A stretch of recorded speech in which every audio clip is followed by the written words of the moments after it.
Okay. The presentation I'm about to give, the handout, the PDF, is now available online on this site here, streaminglearningcenter.com. And it's the, see if I can make this thing work here. Yeah, there you go. So if you go to Streaming Learning Center, which is my blog, and then Encoding for iDevices should be up here on your top left. If you click that, you'll go to the main article, and that main article will have a link to the handout. So you click over to the main article, and here's the PDF. There's a couple of slides that are different from what you're going to see, but there's nothing really materially different.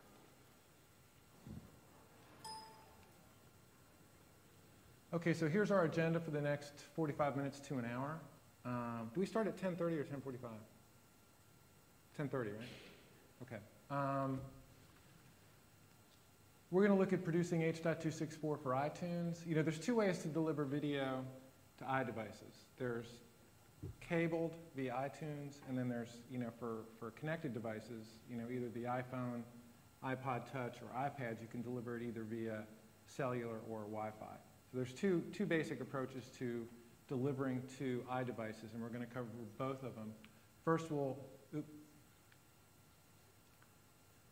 start with producing for iTunes, and then we'll look at how you get to video via either cellular or wireless.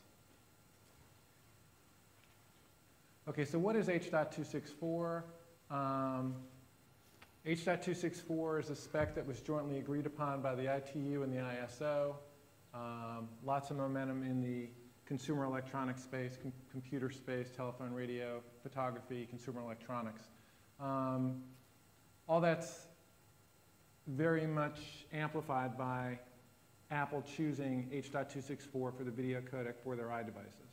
So today, when you produce video for, you know, for computer viewing, typically you approach, you know, I want a desktop solution, whether it's Flash or Silverlight, and then I need to get to iDevices.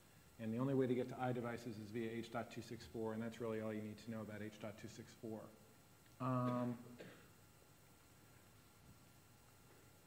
Couple things you need to know about H.264 in order to produce effectively for iDevices. And it's not a deep dive into the H.264 parameters, but you do need to know what an H.264 profile is. And this is a screen grab from Wikipedia, and we see the three main profiles that we produce for, if we're producing for computer playback, are baseline, main, and high. And so those are the profiles, and over here we see different encoding techniques that either apply or don't apply to those profiles, right? And as we see from the definition on top, a profile defines a set of coding tools or algorithms that can be used to generate a bit stream. So we see, here are the encoding algorithms, and here are the profiles that uses them. So we see that the high profile uses a lot more. And the assumption we would make from that is, A, we get a better quality video stream, and B, that video stream is probably harder to play back. Okay, so what the profile does is it lets Apple say, okay, I want to support H.264 in the original video-capable iPod, but I don't want to spend a fortune on the CPU. So I'm only going to support the baseline profile. So that's what Apple says. And us as video producers, we say, well, if we want to get the video onto that device, we need to encode using the baseline profile. So profiles are a meeting point between the hardware developer, in this case Apple, and video producers like us. Okay? So the first thing you're going to need to know about any device that you're going to target is what profile can it play. And Apple's done a really good job. So if we go to iPad H.264 profile, and we go to the Apple specs, more than any other vendor that I've seen, Apple does a really good job saying, okay, this device can support video formats up to 1080p, 30 frames a second. High profile level 4.1. Okay? So Apple has done that for all their devices, and we're going to look at a summary of that in a moment.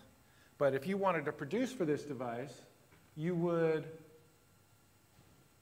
go to this page, say, okay, well, this is the video that it can play, and then you have to make sure that your video fits within those parameters. Okay, first thing you need to know is the profile that's supported. And here are the target profiles that existed for all the devices. We're going to look at a more detailed presentation, but the high level is the original iPod Touch and iPhone through 4G was baseline. So all the older iPods were through 4G were baseline profile.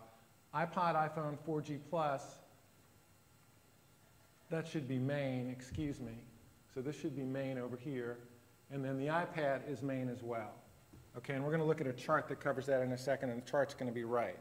So what are the issues you need to consider? Number one is if you want to produce a file that plays on all devices, you can use the baseline profile. What's the negative of that? You're going to have a file that doesn't look so great, and you're going to have a file that's pretty small resolution. Okay? So we're going to look at use cases for both iTunes delivery and for wireless or cellular delivery where you can use alternatives to that, and we'll cover that in a minute. And if you're producing for either the computer, computer playback via flash or the iPad, then you'd want to use the main profile. Now let me be honest with you here. Normally I try and resist that. But I am just noticing that Apple has changed the specs for their iPad to the high profile level 4.1. So I looked at this when the iPad 2 came out, and it was originally spec'd at the main profile, 720p. And even though I knew it could play files encoded with a high profile because I kind of tested that, I'm noticing that the iPad now is spec'd up to high profile level 4.1 at 1080p.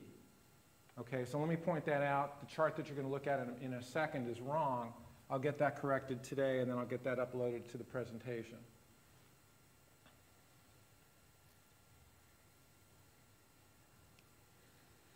Okay, the second thing you need to consider when you're producing for Apple devices is the level. So again, we see here for the iPad, we see it supports high profile up to level 4.1. And what the level does is it constrains the resolution and the data rate of that particular file. So when you're producing for any of these iDevices, you're going to need to check the profile and the level. And that's what I do here. So this chart, which I created when the original iPad 2 came out, the original specs, as I said, were main profile to level 3.1. But this kind of summarizes the specifications of all the iDevices that you're going to be targeting. So the original iPod, the original video-capable iPod, could only accept video 32240, 768 kilobits per second maximum, baseline profile to level 3.1. So if you're producing for this device here, or these devices here, those are the parameters that you would have to use. Now when the iPod Nano and Classic came out, they were able to take video up to 640 by 480 resolution, again baseline profile but level 3.0, at a maximum data rate of 2.5 megabits per second. And those were the same parameters for the iPod Touch and the iPhone here. And then starting with the iPhone 4 and the iPod Touch 4, the video that they were capable of playing was main profile to level 3.1, 720p resolution. And then the original iPad 1 were these specs, and as we just noticed, Apple changed the specs for the iPad 2 to high profile level 4.1, capable of playing video up to 1080p. So what I'm going to do when I get back to my room is to make another column here that kind of incorporates the new specs that Apple updated. Either way, you kind of get the point. When you're creating video for these devices, you have a decision to make, particularly for iTunes. And you're going to have to say, okay, which devices do I want to support, and am I going to produce video files for those devices? So what I wanted to do was try and figure out what most producers were doing for iTunes delivery. So what I did is I I downloaded about 48 files from 34 different producers, three-letter networks, ABCs, NBC, CBS, prominent technology sites like CNET and This Week in Tech, and downloaded their featured podcasts, and these are all free downloads. So these are ones I just wanted to see what people who were producing podcasts for free downloads were doing. And the questions I wanted to ask were, should you abandon 320 by 240? Should you abandon this group here? So I wanted to take a look at, well, how many producers like CNN or the White House or CNET were actually still producing for 320 by 240? And what I found was that 9 of the 48 files that I downloaded were 320 by 240 or lower, which meant that of the 34 producers, 9 were still producing video files that could still address the oldest video-capable iPods. Okay, so if you want to address the widest possible audience, you would consider doing that as well. In that group were most of the three-letter networks were still doing that. CNN did that, ABC did that, CBS did that. The Barack Obama White House, they had a podcast, they did it as well. Oprah did that. So if you really want the broadest possible reach, you're going to still produce the 320 by 240 podcast for those targets. You can also produce at 640 by 480 with the MPEG-4 codec, which is a lower quality, easier to decode codec. That's an alternative for the oldest iPods, and one of the companies was doing that. So 10 out of 34, or about 30%, still addressed the lowest, the oldest and the lowest quality devices. So again, if you're producing podcasts and you want the broadest possible reach, that's what you'd want to go after. And looking at it the other way, if you wanted to produce at 720p or higher, how many of the producers who produced at 720p or higher also produced a smaller stream that would play on the older, iPhones and iPods? And what I found was that 11 of 12 producing at 720p also produced at 640 by 480 or lower. So if you're going to go after the iPads, you're going to go after the iPhone 4 and the iPod Touch 4s with 720p videos, you're probably also going to want to produce a lower quality stream that addresses, the big group in here.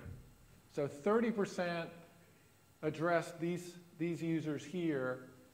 Almost 100% of people who produced over here also produced a file that served these devices here.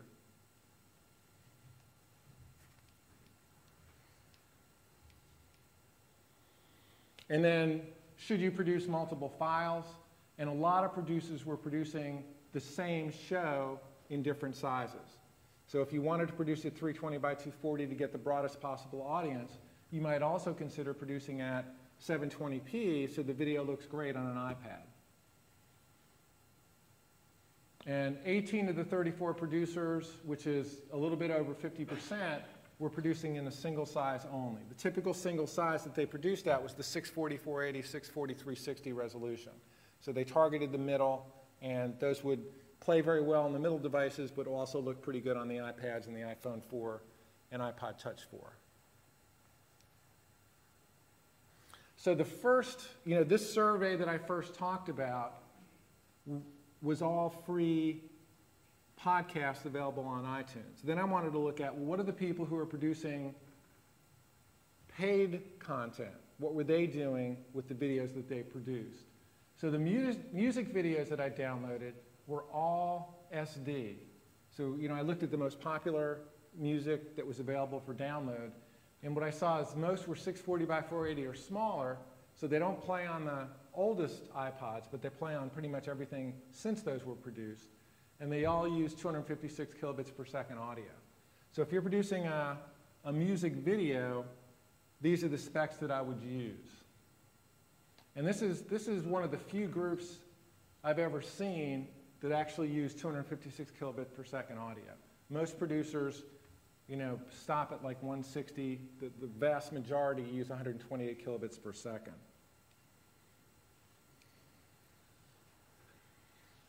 Okay, so what about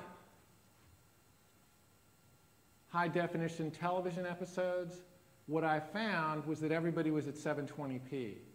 And again, the data rate, we're going to look at the data rate of the free downloads in a minute, but the average data rate here was around, a little bit above 4.1 megabits per second for 720p. In contrast, YouTube encodes their 720p videos at 2 megabits per second. And that's for general distribution over the internet. So if you're producing HD TV episodes, 720p is the resolution that most people are producing at, a little bit over 4 megabits per second, and around 160 kilobits per second for audio.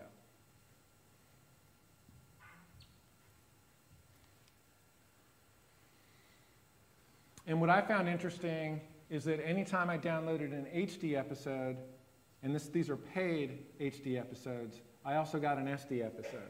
It was almost like the producers were saying, well, this person may not have an iPod or an iDevice that's capable of playing this, so let me send an SD version so it will load on their iDevice, and then they won't have a bad experience. And these are the parameters that I saw of the SD files that were transferred automatically when I downloaded the HD files. So 640 by 480, 24 frames per second, that's the TV production, kind of the film production rate, and the audio was around 128 kilobits per second on average.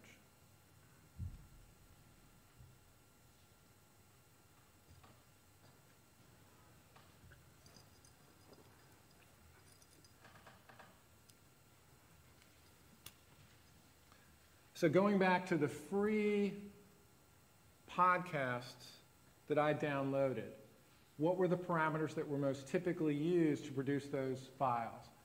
What this chart does is, these are the encoding parameters for the 320 by 240 preset in Apple Compressor. So I wanted to look at what is Apple Compressor doing, and then I wanted to look at the data rates actually used by producers for the files that I downloaded. So if you're not using Compressor, you should go to the encoding tool that you're using and make sure that the parameters in here are close to what we're seeing here, because that's what people are actually doing. And what I found was Apple Compressor was a target data rate of 600 kilobits per second, maximum data rate of 768. And why a maximum of 768? Because that's the maximum those devices can play. And the average data rate that I saw in this class was 520 kilobits per second. So if you're producing a 320 by 240 file or a 320 180 file, I would target around 520, 550 kilobits per second and 128 kilobits per second audio.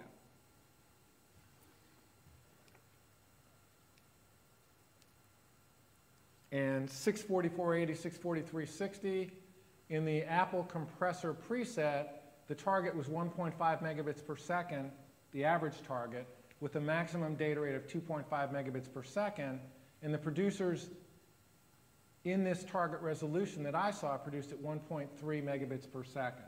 So again, we're seeing a pretty good consistency between the 1.3 that they actually targeted and the 1.5 that Compressor used. Compressor said 128 kilobits per second. What I saw was 114 kilobits per second. So again, that was close. And where I saw a pretty big disparity was in the 720p parameters. So what Apple produced with their 720p parameters was 10 megabits per second average data rate, 14 megabits per second maximum. And what I saw in the free podcast that I downloaded at this resolution was a target of around 2.8 megabits per second. So if I was producing with Compressor, what I would do is change my preset from 10 target 14 maximum to a target of 3 with maybe a maximum of 4 or 4.5. You don't need 10 megabits per second to make 720p video look good with the H.264 codec. How do we know that? Because the HD TV episodes that I paid $3 for each, this is from Hollywood, were encoded at 4 megabits per second. So that's kind of I don't have anything that I need to produce at higher quality than what Hollywood does. So I would use a maximum of 4 megabits per second if I was producing 720p for podcast delivery.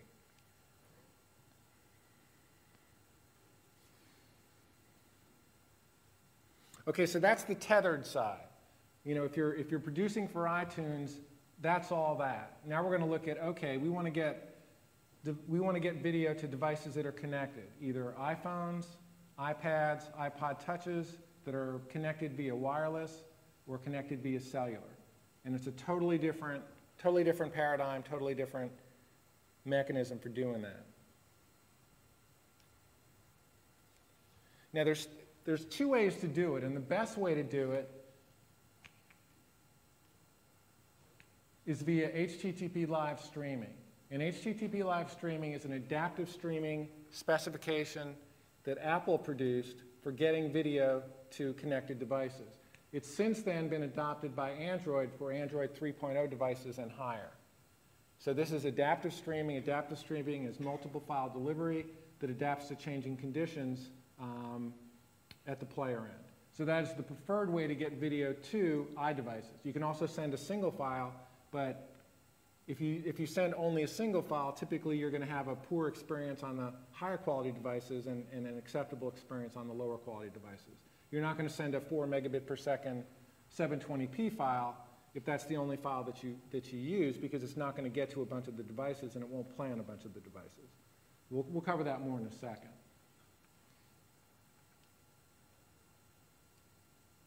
So the concept of adaptive streaming is you want to create multiple files, and you want high power, high bandwidth devices to get a good experience, and you want low power, low bandwidth devices to get a lesser experience, but it's still going to play. You want it to adapt to changing conditions. You know, so if I'm using my iPhone to watch some video in my house connected via Wi-Fi, and then I leave in the car and I switch over to cellular, I want it to adapt to the different bit rates, and I want it to do it transparently. I don't want to have to click a different button because I'm connecting via cellular as compared to Wi-Fi. What do we like about adaptive streaming? It's the best possible experience. You know, if you've got a high quality stream, you know, if you've got iPads there that can now play up to 1080p video, if you're streaming to them adaptively, you can supply 1080p videos to the iPad 2, as well as 320/240 video to the original iPhone. And you couldn't do that if you were streaming adaptively, because you'd have to pick a stream that was the lowest common denominator stream.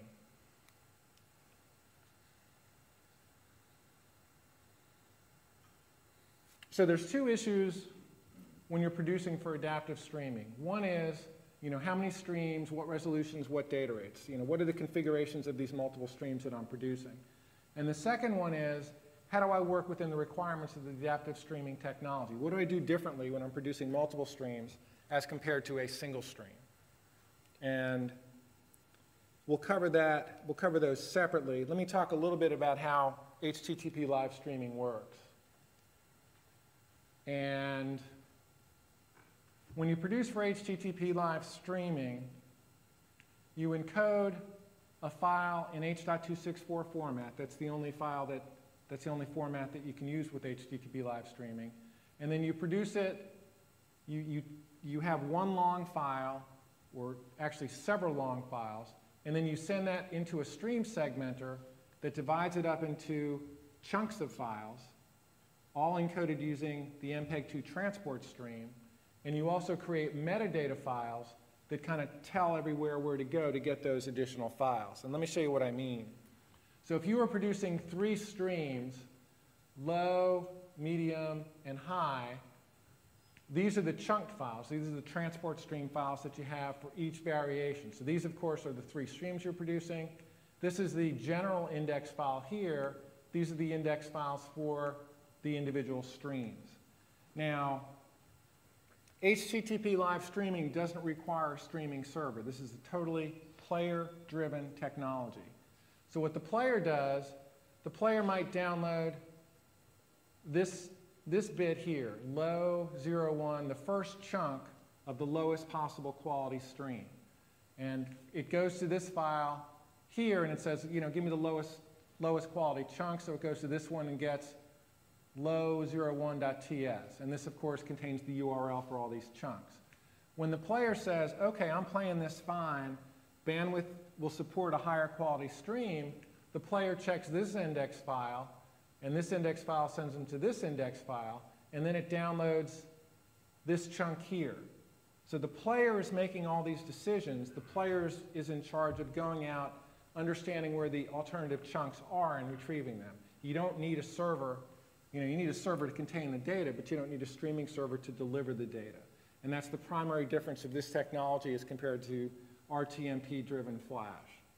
With Flash, you have a stateful connection between the server and the player at all times, and the server is in charge of changing streams. With HTTP live streaming, you create these chunks, you create the index file, and the player is in charge of going and getting the streams it needs to continue playing. Now, if you're producing for HLS, the place where you want to start for getting your information is the Apple tech note on the subject. And you can find it at this URL here. Of course, if you download the PDF, you can have that within the PDF. So this is what Apple tells you to do if you're producing 16:9 content for HTTP live streaming. And they're pretty detailed about it. It's a nice presentation. So you've got the dimensions that they recommend that you use. You've got the bit rate that they recommend that you use. Keyframe interval here. And then the baseline and level here. So if I was starting production for HTTP live streaming, the first thing I would do would be to go download this best practices, and those would be the resolutions and data rates that I would start with. A couple things I want to point out because we're going to talk about them in a minute. Note that they use the baseline profile here, here, here, here, and then switch to the main profile here. So this allows them to produce files that play on the oldest connected devices in this range, and then here they're producing devices that are they're producing streams that are incompatible with the oldest devices. So the index file structure is smart enough that if this was a main profile stream that the original iPhone wouldn't play, this contains information that tells that iPhone, look, don't retrieve any of these streams, they're incompatible with you.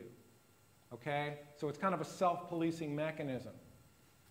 And that gives you the ability to use, to produce video streams that won't play on the older devices because the older devices aren't going to try and download and play the streams. A couple other things that are, that I find noteworthy. Apple is using the same audio data rate for all of these files. So here, the video data rate is 110. Here it's 150, so it's obviously a 40 kilobit per second difference. Here it's 4,500 kilobits per second bit rate. Here it's 4,540. So Apple is recommending you use the same audio parameters for all the files that you produce in an adaptive streaming set of files. Not all producers do that, but that's clearly what Apple is recommending. Apple's also, what's unstated here, but if you read the tech note, you'll see, is the keyframe interval. Here we're saying a keyframe interval of 30, here it's 45, here it's 90. The keyframe interval in terms of frames is changing, but this file is produced at 10 frames per second. This file is produced at 15 frames per second. So they're using a keyframe interval of 3 seconds for all files. So that's very critical when you're producing for adaptive streaming because the chunked data files here all need to start on a keyframe.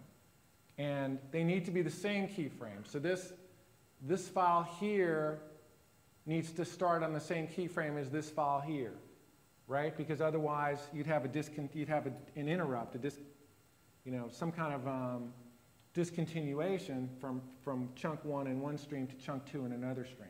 So you need a consistent keyframe interval in all your encoded files, and Apple does that again because this file is encoded at 10 frames per second, this at 15, and all these at 30.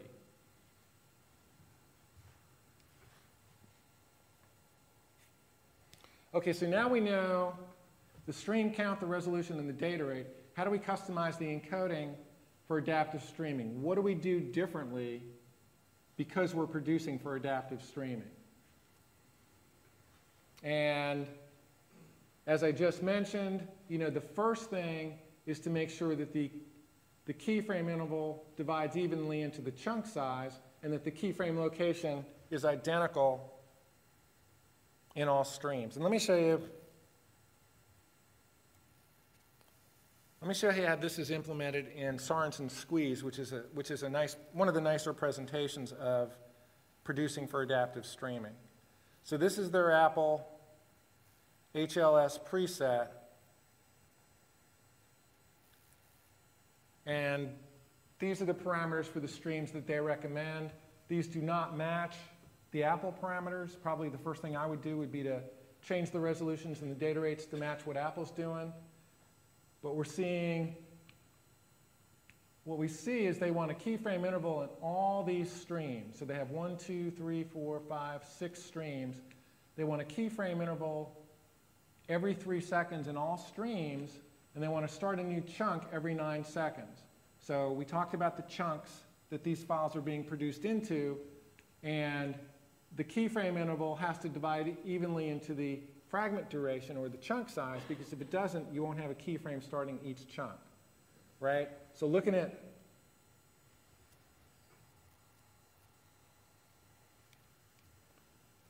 if we look at, these are the various chunks that contain video data. We all know that you can't start playing back a video file except at a keyframe, right? Because the keyframe has all the video data. iframes and pframes, or bframes and pframes will not. So there has to be a keyframe here, a keyframe here, a keyframe here, and a keyframe here, so that you can start playing the chunk file as soon as it's received.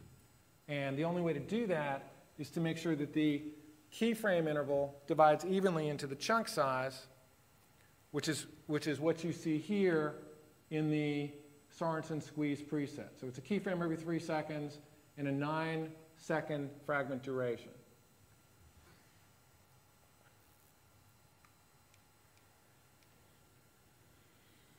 Okay, so rule number 1, keyframe interval must divide evenly into the chunk duration, and keyframe location must be identical in all streams. So use the same keyframe interval, and I would recommend disabling scene change detection, because you want regular keyframes. You want a keyframe at the beginning of every chunk. Otherwise, it's not going to work. Issue number 2 is CBR versus VBR.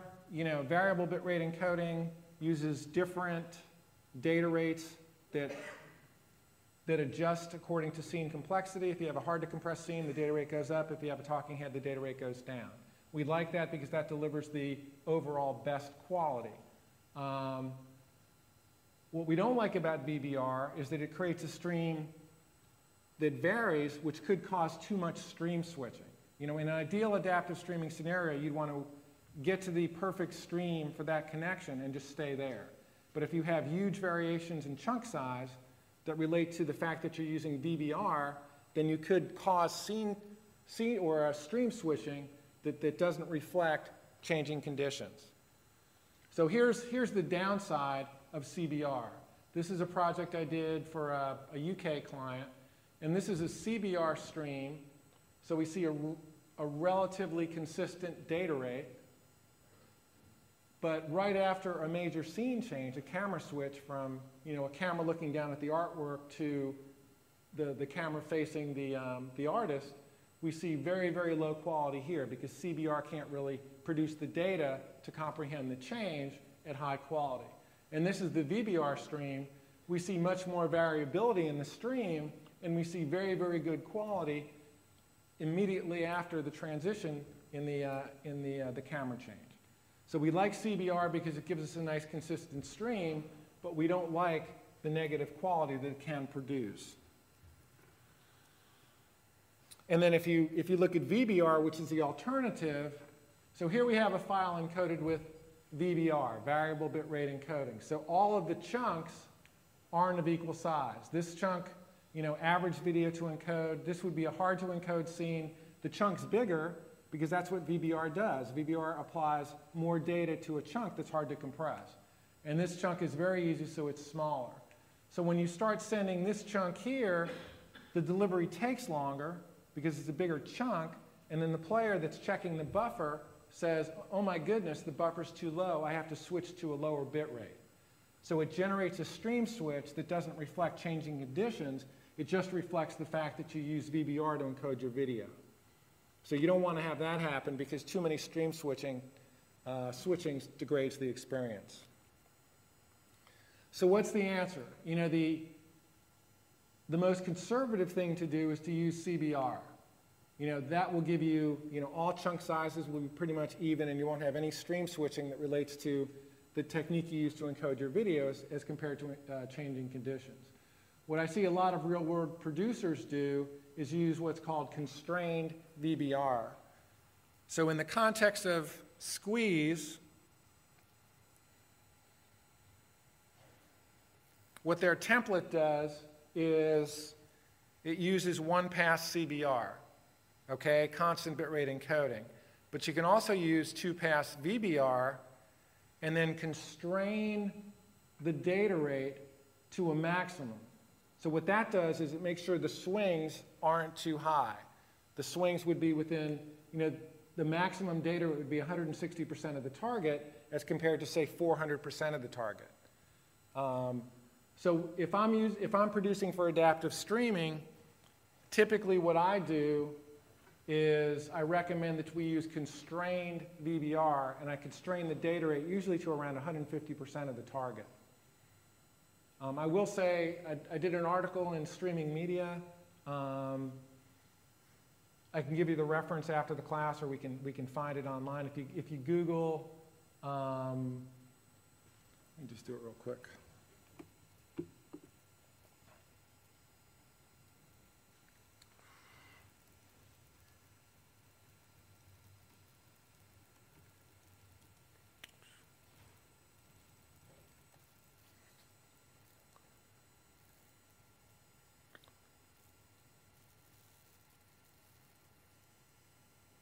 Okay, so this is on my site, and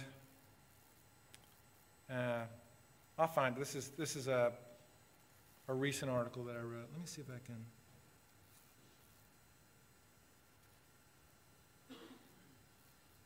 Okay, what I did for the article and what's reflected in a book that you'll see the information for in a moment is I spoke to a bunch of producers and I asked them what they were doing. A lot of the producers produced it at one-pass CBR because that is the most conservative option. However, some producers like MTV produced it two-pass VBR. So I'm not going to tell you don't produce it VBR because a lot of producers are doing that. I'm just saying if you produce it VBR, number one, constrain it, and number two, make sure in your test that you're not introducing too many stream searches that relate to the technique that you use to produce the video as opposed to changing conditions. Okay, so that's VBR versus CBR. In general, for audio parameters, what we see is, Adobe will tell you with their adaptive streaming white papers, don't change the audio parameters of the file. And what we see Apple recommending with their templates is don't change the audio, right? We saw 40 kilobits per second audio throughout the entire spectrum of files that they produce. So the most conservative option is to keep the same audio parameters for all files. And again, if that's, if you're just starting out, that's probably what I would recommend. But again, speaking to the producers that I spoke with for that article, some people do switch to higher quality streams for the higher quality files. And what I would recommend doing is, if I wanted to switch, I would keep the same sampling rate and I'd shift from 64 kilobits per second mono to 128 kilobits per second stereo, and I would test to make sure that when I switched streams, there wasn't any audible popping. Okay, the most conservative is keep the same audio parameters. Real-world producers aren't doing that. If you decide to change, make sure you test to make sure you're not introducing artifacts. What else do I do? As Apple suggests, make sure that you adapt the profile to the target stream. The easiest way to do that is to just, use the suggestions that Apple makes in their tech note. This is something I found out in the last day or so. There's a couple people here already producing for iDevices. I'd be interested if they're using B-frames. This isn't actually a Microsoft web page. This is, they're talking about their ability to transmux Silverlight streams and distribute them to iDevices. And in their configuration recommendations, they're saying don't use B-frames when targeting iPhone and iPod devices. Because they said Apple recommends that you not use B-frames. I couldn't find where Apple recommended that. But that's something I just got aware of yesterday. And then I also heard yesterday of some time-stamping issues with some encoding tools where B-frames are delivered out of order. So sometimes that confuses, when you got frames out of order in the different chunks, sometimes that confused some players with some encoding tools. So that's something I would also watch out for. If I'm being very conservative, I probably would avoid B-frames in the first generation iteration and then test with B-frames later on, because B-frames do deliver additional quality. Okay, what do you do if you're producing, you want to produce for iDevices, but you also want to produce for Flash or Silverlight? How do you do that? In the past, that meant two separate workflows. So you needed one encoding set for iDevices, one encoding set for Silverlight or for Flash. And what we're seeing now are multiple options to transmux the H.264 stream. And when I say transmux, this is different than re-encoding, right? So if you produce 5 H.264 streams for Flash, you're encoding those with the H.264 codec, and what technologies like Wowza Media Server can do, and now Microsoft and Adobe and Real Networks, is they can take this stream of H.264 data and then in real time convert that into MPEG-2 transport stream chunks, create the necessary metadata, and upload those to a web server for delivery to iDevices. So again, 2 years ago, if you wanted to support both Flash and iDevices, you needed 2 encoding tools. Now you can use one encoding tool and then transmux for delivery to multiple formats.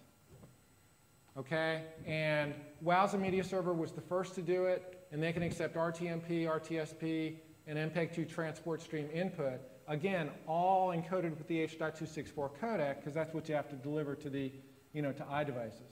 But then it can do the chunking and the metadata creation in real time, and then create the experience necessary to support iDevices. Wowza was the first one to do that. Microsoft IIS can do that with a Silverlight stream from Expression Encoder. So if you're producing with Expression Encoder, sending that to IIS, the Microsoft server can transmux that for delivery to iDevices. And what Adobe Flash Media Server 4.5 can do is they can take an RTMP stream and then do the same thing. They can chunk the data up, they can create the metadata files, and then support the iDevice experience. And then Real Networks, their Helix server should also be listed up here. Akamai can do this. Akamai is a content delivery network, and they can do this within their server system. So Turner is a company that I talk with a lot. I write about some of the things that they do. 2 years ago, they had separate encoding facilities for iDevice and for Flash. And what they did last year, was they sent an RTMP stream to Akamai, and then Akamai did what they called in-the-network repackaging, where they were able to take the data, convert it into MPEG-2 transport stream chunks, create the metadata file, and then present that as HLS-compatible data.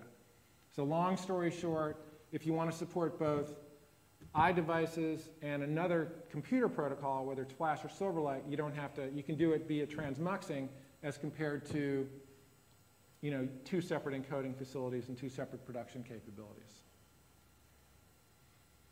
So if you're producing for adaptive streaming, these are the sources I would check. There's nice, convenient bit.ly references here.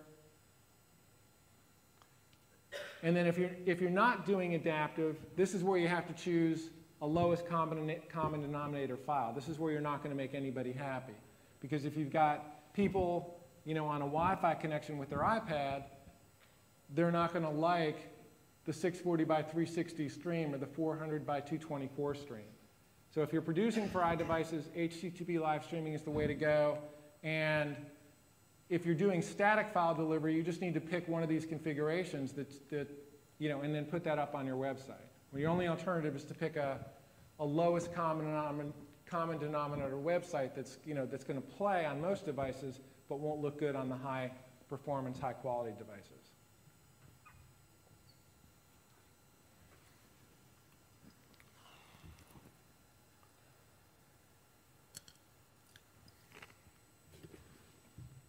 Okay, any questions? I have 2 questions. Oh, not you. You're Apple, the encoding for Apple out of the box comes with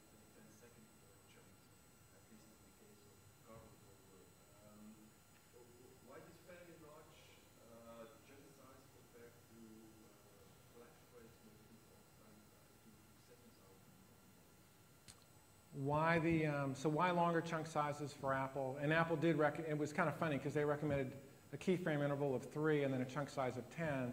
So it didn't even divide evenly. So, I mean, I'm forgetting when I read, I think they explained that, but I don't think a lot of people are doing that. I think a lot of people are going to the shorter chunks. I think they said that produced the best experience, blah, blah, blah, but most of the producers that I'm seeing are in the 5 and 6 second range, if not shorter. One of the things some producers, so if you look at the Sorensen presets in detail, you'll see that they divide them between long form and short form productions. So if you're doing a 30-second commercial or a minute-and-a-half video, you want a shorter keyframe duration and a shorter chunk interval, so you get a more responsive, you get faster stream switching, and you get to the ideal transfer rate, the ideal stream quicker. If you're producing a 90-minute movie, that many keyframes can really start to degrade quality, so you want to use a longer keyframe interval and a longer chunk size. So I think you'll see a lot of people doing that. Is there any way with the iOS player to reverse the order of, instead of building up the bit, starting off lowest bit, starting at the highest bit? Is there any way to choose the bit rate that you start out with the iPlayer? I don't know. Jan, do you know? Okay, so Jan's a producer for Deutsche Welle, and if he says there's no way to do it or he doesn't know, then. What do we know about the heuristics of the iOS player? Apparently he uses a buffer size. Yeah, okay, so the heuristics of the iOS player is they don't, typically, if you look at Silverlight and Flash, they monitor both CPU utilization and buffer. And iOS devices only monitor the buffer, they don't look at CPU. So that, pardon? It's very similar to Flash. No, I think Flash looks at CPU as well. I could be wrong on that, but that's my impression. Any other questions? Is there any iDevice player simulator like RTMP dump or something? So you play Good question. Is there any iDevice simulation player? Not that I've seen. Does anybody know of one? That would be very convenient, wouldn't it? Can we use RC high efficiency? Say it again?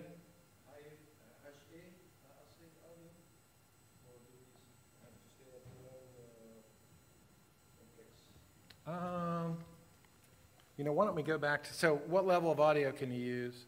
Why don't we go back to, so so what you're seeing is AAC LC audio, and that's for the highest power devices. So I would say stick to AAC LC for all. And let me just check the chart here because I think I had that right.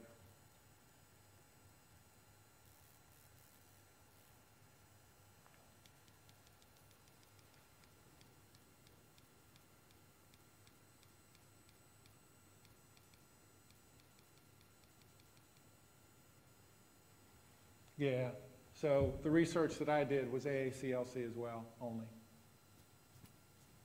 Any other questions? Okay, I meant to say there should have been a slide. This is a book that I wrote that covers a lot of these materials. There's a chapter on pretty much what we just covered, or a couple of chapters. It's a $30 book, and I'm selling here at the show for 10 pounds or 10 euros. So if anybody wants one, I've got a few. Just come up and pick it up. If there's no other questions, then let's conclude. Thank you very much.